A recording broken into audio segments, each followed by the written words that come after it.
Hey everyone, sorry it's been a little while. The month of December was crazy. In that 1 month, I had surgery and hit a deer, slipped on ice and broke my elbow, and now we're here. So you'll probably notice pretty quickly that these videos come out on no one else's timeline but my own. For example, yesterday I was trying to study my immune intensive and do this video that I'm doing for you now. And my son just kept having very loud vocal stimming. And it's very hard to hear things about granulocytes and white blood cells and different lab work while at the same time you're hearing eh. And so he will always come first. So the other day I was at my functional medicine doctor's office and she brought something to my attention, which is that the information that I am researching and sharing comes from newer knowledge in the health community. And I say health intentionally because not all of this research comes from doctors or what we traditionally call the medical field or field of medicine. Realizing that there's a lot of research outside of that opened the door to another topic that I want to address as well. I want to say this up front because the things that I am learning in Jonah's genetics go and can be applied to topics far beyond just diseases and far beyond autism. I am aware that this is a sensitive topic and we are living it, so I am aware of that. And with that being said, I am going to say something that may make people uncomfortable, but it's honest. I do believe that this was done to Jonah, not necessarily with intent that I have direct knowledge about, but here's what I do mean. I believe that unregulated progression, chemicals, different exposures, systems that were never designed to help our bodies, played a huge role in Jonah's state that he is in currently, that his body is in. And the only reason I'm comfortable going this deep into genetics is because I also believe at the same time that God is giving the knowledge needed to help get Jonah's body functioning closer to how it was intended to function, not to change who he is, but to reveal who Jonah was always meant to be prior to the impact of a developing world and minus the possible permanent damage from possible intervention and consistent exposure without us knowing what we now know. Even though I feel like this was done to Jonah and feel like there can be a lot of people to blame, including myself, I feel if I lived in a lot of other countries, I would not be able to speak on this topic in the manner that I am. And I know someone will probably try to comment something political, but this has nothing to do with my political stance and everything to do with trying to help my family. I believe that you can be upset about the circumstances that have taken place by certain individuals and corporations and still love the country you live in and be extremely loyal to your nation while educating with hopes for change to occur. Honestly, I don't know how anyone can really look at genetics and not see God. The complexity, the layers, the way everything is communicating, compensating, adapting, that doesn't look accidental. It looks designed in a way that's vast beyond our comprehension. I believe in the Trinity, the Father, the Son, and the Holy Spirit. We often talk about God in human terms because it makes him relatable, and he sent Jesus in human form. That makes it easier to picture God in that way. But in reality, I view God as an entity so vast that we can't truly grasp him and what he is. And I feel that so deeply when I'm looking at Jonah's genetics, and also the more that I'm learning in functional nutritional school, which is very different from becoming a nutritionist. While I don't think that we are meant to understand how everything works, I also believe that sometimes knowledge is given in pieces and that God gives knowledge where there is responsibility. And honestly, that is the only reason why I'm willing to talk about this topic.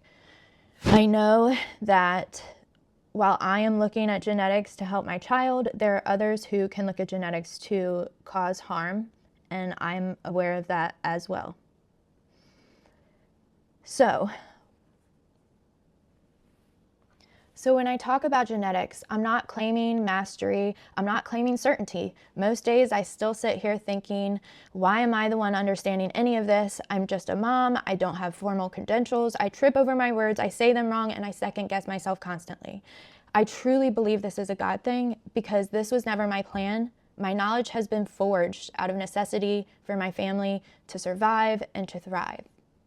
God, please protect me as I speak right now, and let's talk about a statement about genetics that I've been seeing and hearing a lot, especially about parents with autism giving their children supplements. So I keep hearing and reading, it's genetic, you can't change it, stop trying to help. And I really wish that people would just stop saying that.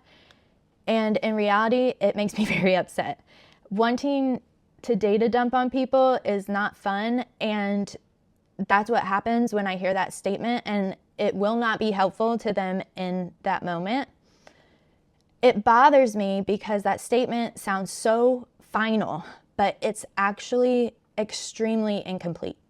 All right, just talking about this topic, it makes me nervous because I feel like this can get people really upset, and it has. It's gotten me very, very upset. But I have data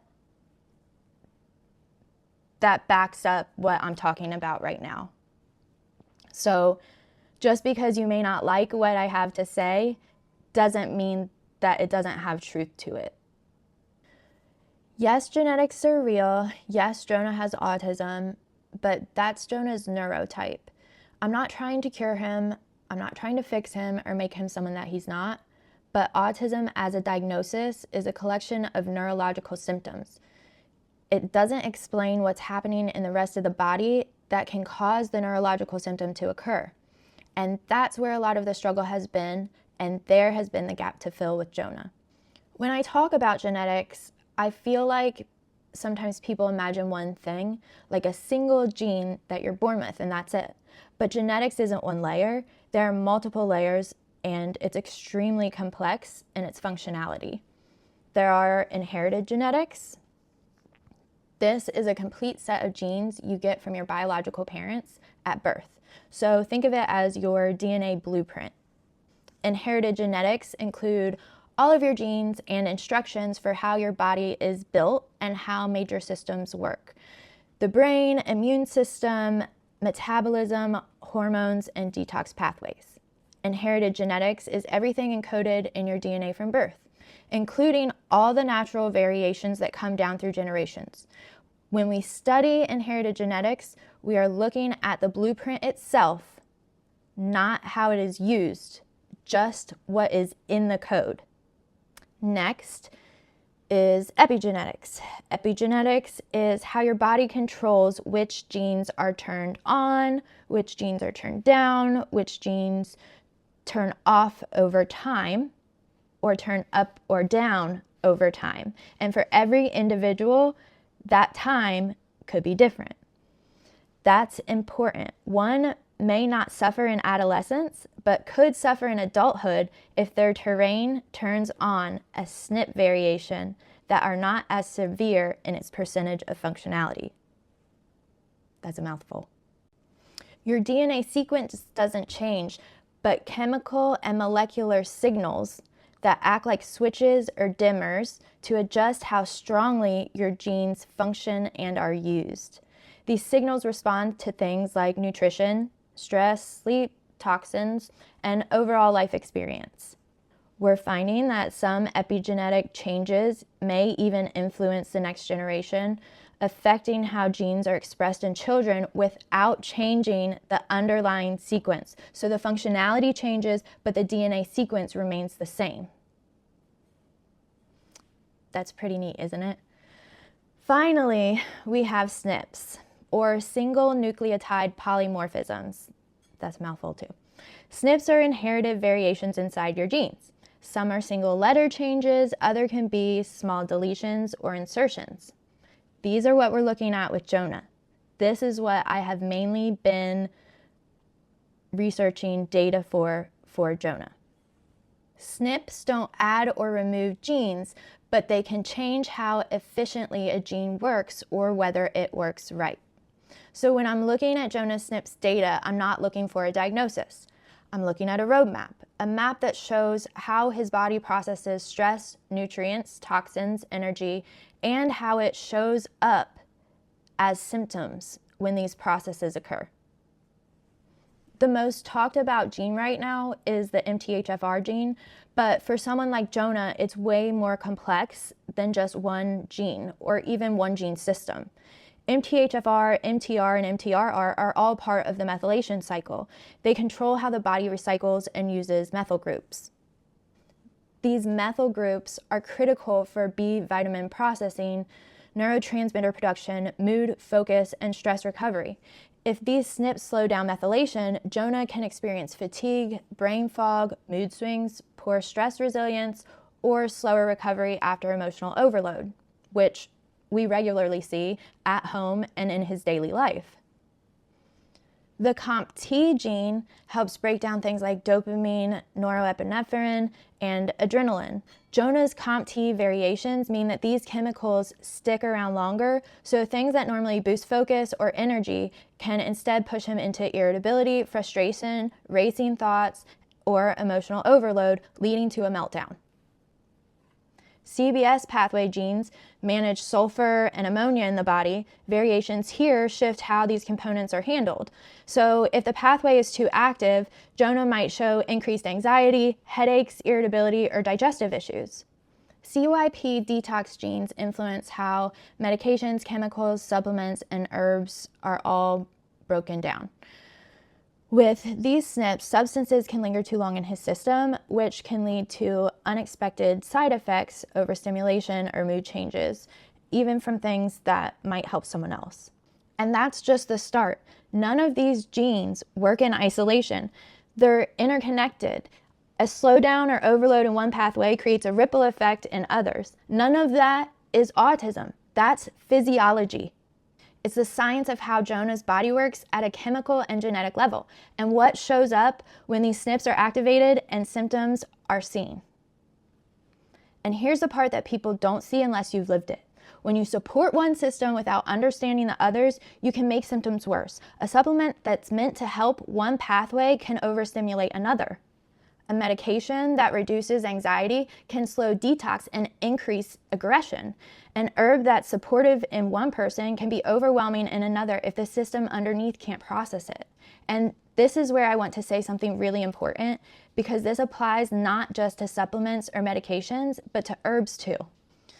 There are many different schools of thought when it comes to supporting the body. Some people use supplements, some people use herbs, some people use both. And herbs can be very powerful. They can be used in a medicinal way to support the body. They act on systems, enzymes, neurotransmitters, detox pathways, hormones. Food can be one of our best medicine, and herbs are food. Most of the time, we're consuming them anytime we cook. But when you have a system that is sensitive and layered and complex like Jonah's, even good intentions can lead to bad results.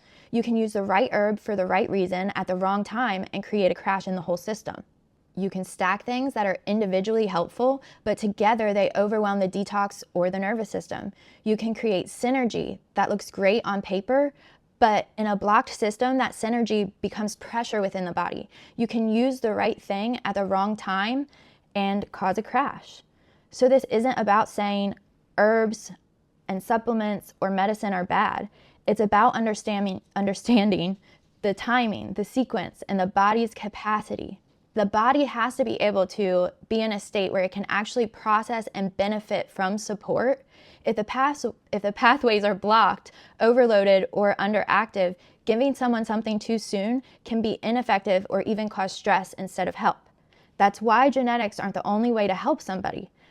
But in complex cases, they help you stop guessing. They help you understand why symptoms are happening, not just what they look like. They help you know what to support first, what to go gently with, and what needs to wait. That's why I'm careful, that's why I'm slow, that's why genetics are not the only way to help somebody. But for complex cases, they help you pinpoint what to focus on and what you should avoid. All of this, though, is an extremely slow process in recovering the body, and it takes time to look through genetics, a lot of time. This is one of the reasons why this isn't mainstream practice yet. This is a newer way of looking at the body, a systems-based approach, not symptoms-based, not diagnosis-based. It doesn't fit into quick appointments or a one-size-fits-all protocol. This is personal for me. I passed genetic variants to Jonah and my daughter Alana. I live with my own SNP-related health issues, and our daughter has a genetic metabolic disorder called Duarte galactosemia, which is much different than what we originally thought it was and what we were told. And when I look at what is occurring on a functional genetic level and how to support my children, when looking at it from that viewpoint, this isn't theory. This is what our family is living and dealing with. We've tried the just add this supplement, herb, and medication approach, and when we didn't understand the system underneath, it added chaos instead of clarity. I also want to be clear about boundaries. I am not practicing medicine. I am not diagnosing or treating disease. What I'm doing is education and nutritional support, grounded in data, lived experience, and respect for how the body was designed. What I'm asking people to understand is this: saying it's genetic, so stop, shuts down some truth, compassion, and hope. Genetic doesn't mean that things are hopeless. Genetics means that you have specific data that you can now target specifically. Going forward, I will be sharing content in two ways. Some of the content will stay general for people who just want the basics, and some will go deeper into Jonah's specific genetic systems, because all details matter when you're dealing with real bodies and real lives. You don't have to understand genetics, you don't have to use supplements or herbs, but please understand that for some bodies, support has to be precise, and that precision has changed Jonah's quality of life. So, I may stumble over my words, I may say things imperfectly, but I'm speaking from data, lived experience, and faith, and I truly believe this is bigger than me, bigger than my family. And if this helps one family feel less lost or can give hope, or if they want, they can find someone who lives close to them to help them, then it's worth it. This isn't about fixing autism. It's about supporting a body that works differently with respect, humility, and care. Thanks for listening, and thanks for holding a space for our family. See you next time.